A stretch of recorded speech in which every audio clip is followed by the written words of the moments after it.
tenemos la presencia de un virus de influenza aviar de alta patogenicidad, que es de un linaje particular, un virus que ha ido evolucionando por zonas de Europa y Asia hace bastantes años, y esta es primera vez que llega a Centro y Sudamérica y segundo registro que hay del ingreso de este tipo de virus hacia el continente americano.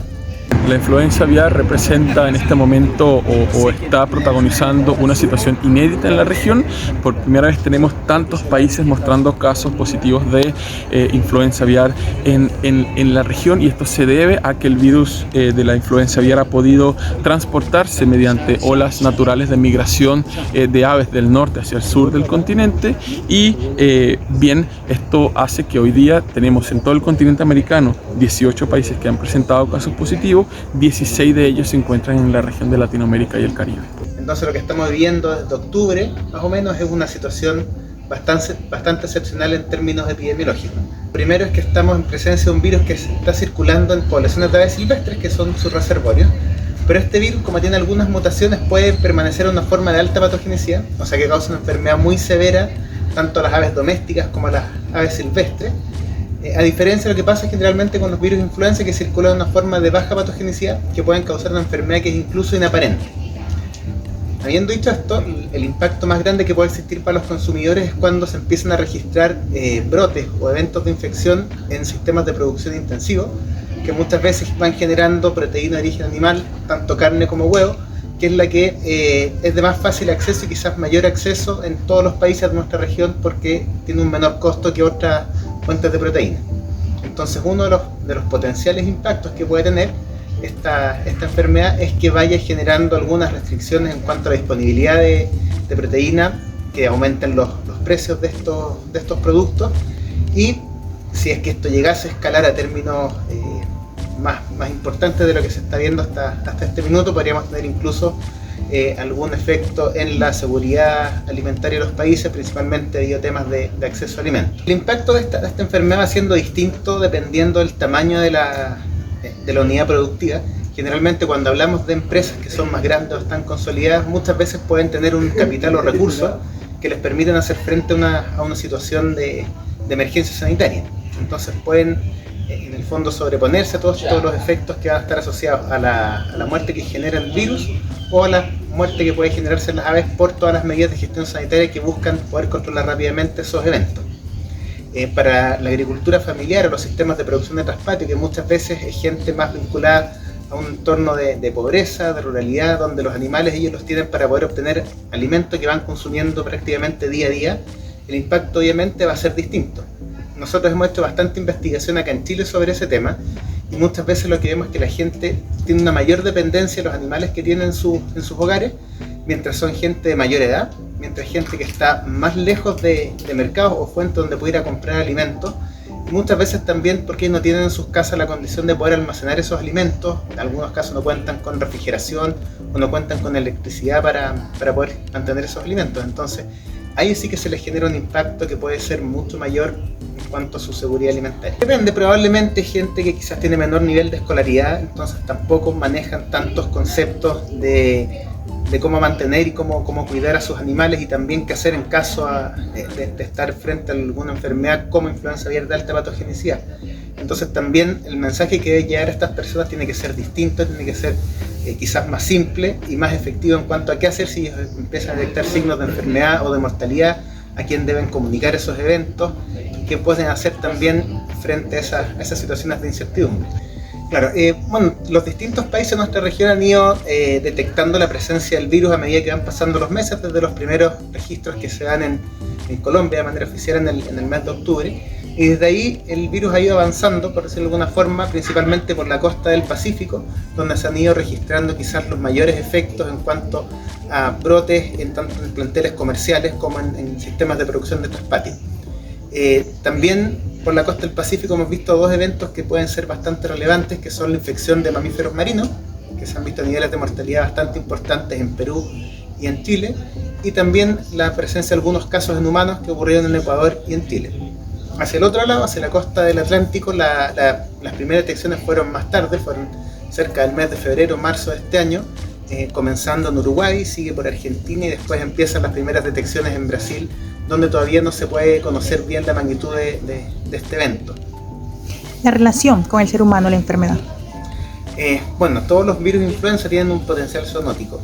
Los virus que circulan en estas poblaciones de aves silvestres, en particular algunos subtipos, pueden causar infección en personas, pero es un evento que es bastante importante dejar en claro que es un evento muy poco frecuente. Es poco probable que ocurra y depende mucho de la carga viral a la que la persona pueda estar expuesta y también de la susceptibilidad individual que tiene cada persona, donde podemos encontrar gente que puede tener distintos rangos etarios, puede tener otras enfermedades que son concomitantes, puede tener algunas situaciones que lo predisponen a poder infectarse por este virus. ¿Prevención? Prevención principalmente, o podemos generar distintos mensajes para la gente común. Puede tener algún contacto con el virus en caso de que se encuentre con animales silvestres que puedan estar enfermos o muertos. Muchas veces la gente tiende a acercarse cuando ve alguna avería o cuando ve algún animal con problemas para tratar de ayudarlo, llevarlo a algún centro de rescate. Lo mejor en esos casos es ver qué es lo que están diciendo los servicios veterinarios o las autoridades de salud de cada país. Al menos acá en Chile la recomendación es cuando alguien encuentra algún animal silvestre con algún signo de enfermedad o muerto, tiene que comunicarse con los servicios veterinarios para que ellos vayan con todo el material de protección personal a poder disponer de esos animales. Para la gente que maneja animales en sus casas también deberían tener quizás un mayor conocimiento de distintos signos de la enfermedad, que también se encuentran enfermedad o mortalidad en ellos, y también obviamente usar materiales de protección personal para algunas actividades cotidianas, tener unos hábitos de limpieza, desinfección que deberían ser útiles. Mientras que nos vamos moviendo los sistemas de producción que son más intensivos o con mayor número de animales, probablemente ellos ya tienen todos los protocolos de bioseguridad en marcha que van a estar muy relacionados con la normativa de cada país. Perfecto. Las recomendaciones son, como les decía, principalmente empezar a usar elementos de protección personal para todas sus actividades rutinarias. Y acá nos encontramos también con otro desafío, porque muchas veces esta gente que tiene menores recursos no tiene la posibilidad de acceder a todos esos materiales de protección personal. Muchas veces nos encontramos que las aves o los animales que ellos manejan tampoco cuentan con una infraestructura que les permita estar separados de, por ejemplo, poblaciones de animales silvestres que pueden ir moviendo el virus. Entonces se va generando quizás una situación de mayor riesgo para ellos por todas estas condiciones que son más estructurales. También en este tipo de granjas se encuentran muchas veces distintas especies de animales, donde se pueden dar estas interacciones entre las distintas especies y el paso de virus. Y cada vez que se van generando estos pasos del virus entre otras especies, por ejemplo mamíferos, podemos ir generando escenarios donde pueden darse mutaciones que pueden mover el nivel de riesgo, aumentarlo para la población humana. Bueno, al menos en nuestra experiencia, nosotros llevamos varios años trabajando con este tipo de familias, con pequeños productores, con sistemas de producción de traspatio, y lo que nos damos cuenta es que muchas veces el mensaje no se puede decir una sola vez, no se puede entregar un papelito porque no lo van a leer, o no se puede pegar un cartel. Tiene que ser una comunicación que sea constante, que se repita, que vaya progresando en el tiempo, y muchas veces acompañado de supervisión y algunas formas de apoyo para las personas. Entregar el mensaje como lo podemos hacer quizás con otros grupos de interés no es tan sencillo, porque muchas veces ellos no alcanzan a integrar todo lo que uno le está transmitiendo. Y lo otro también, creo que hay que hacerlo bien ajustado a la realidad de ellos y ver qué es lo que pueden o no hacer. Muchas veces nosotros le podríamos decir, tiene que construir un gallinero, tiene que implementar un pediluvio, por ejemplo, tiene que tener desinfectantes, pero ellos no van a tener cómo hacerlo. Entonces hay que también buscar soluciones que puedan ser adaptables a su realidad. ¿Qué tanto ha cambiado la inversión e investigación en la región, sobre todo en Chile, considerando estas enfermedades que estamos prácticamente expuestas a nivel de toda la región? Bueno, hasta la fecha han habido algunas iniciativas, pero concretamente no se ha reportado ningún llamado, por ejemplo, de investigación particular que pueda enfrentar esta epidemia de influenza aviar de alta patogenicidad. Hasta ahora no han habido esfuerzos adicionales por parte del Estado para comprometer recursos para investigación en particular para este tema. Desconozco si en otros países de la región han generado algunos fondos específicos, así que no me gustaría entrar en más detalle de eso. Sí.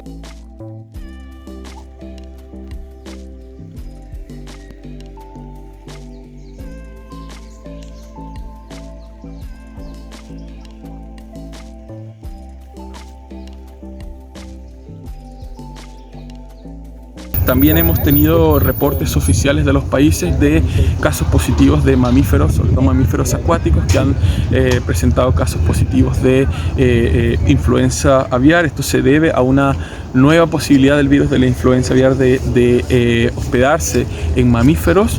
Esto es una situación bastante compleja desde el punto de vista epidemiológico, pero que la comunidad científica ya se encuentra tratando de darnos mayor información al respecto para poder entender cómo el virus está circulando, cómo está pasando de aves o de poblaciones de aves a mamíferos silvestres. Aclara también el tema del consumo.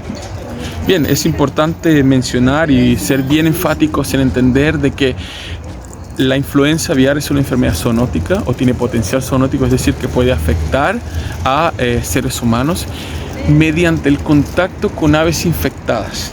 Esto quiere decir que el consumo de huevos o de carne de pollo debidamente preparados no representan ningún riesgo para la salud de los humanos. Bien, la proteína de origen avícola es una de las principales fuentes de proteína para la población en América Latina y el Caribe, seguido por la carne de cerdo. Es decir, para nosotros tanto los huevos como la carne de pollo representan una fuente muy importante de proteína para garantizar y seguir mejorando los indicadores de seguridad alimentaria y nutricional en nuestra región. En Panamá ya se han detectado casos de gripe aviar. Somos un país de tránsito, también de hospedaje de aves migratorias. ¿Cómo ve usted los riesgos que representaría, por ejemplo, para el caso de Panamá, donde se quedan muchas aves migratorias durante todo el año? Bien, lo decíamos anteriormente, la vigilancia. La vigilancia es una herramienta muy potente y sabemos que el Servicio Veterinario Oficial de Panamá está trabajando de manera muy ardua para fortalecer la vigilancia en estos sitios de alto riesgo, en humedales, en zonas de conservación donde se concentran aves migratorias, para tratar que de la manera más rápida posible identificar estas aves enfermas, poder aislarlas y evitar el contacto con aves, sea aves silvestres domésticas o aves domésticas en las unidades de producción que pudiese representar un riesgo de diseminación de la influenza aviar. Entonces la vigilancia es muy importante para poder responder de manera rápida y temprana ante posibles circunciones de la influenza aviar en el territorio. Desde la FAO, ¿cuáles se consideran los principales desafíos frente a estas dos enfermedades?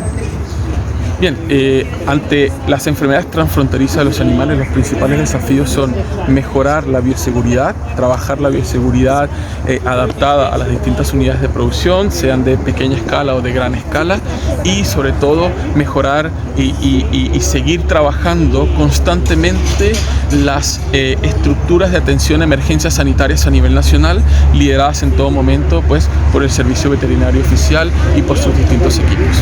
Bueno, algunos síntomas que pueden permitir identificar aves enfermas con influenza aviar tienen que ver con síntomas nerviosos, es decir, dificultades en la marcha o en el vuelo, plumas que se encuentran dispuestas de manera anómala, es decir, plumas que no están debidamente organizadas en el plumaje de las aves, secreciones nasales, dificultades de movimiento, postraciones, es decir, aves que no se mueven y movimientos anómalos en general. Los productores de traspatio efectivamente necesitan tomar muy en serio las medidas de bioseguridad para sus unidades de producción. Esto quiere decir confinar las aves, separarlas por especies, evitar el acceso de personas ajenas a las unidades de producción a tener contacto con las aves. También llevar un registro del consumo de agua y consumo de alimento para notar cualquier anomalía o cualquier deficiencia en el consumo, y sobre todo medidas de higiene personal, lavarse las manos al estar en contacto con los animales, y muy importante tener un contacto directo con médicos veterinarios, con oficiales de la salud veterinaria, y en caso de ver cualquier ave con comportamiento anómalo, evitar tocarlas y contactar directamente lo más rápido posible a las autoridades veterinarias. Muchas gracias.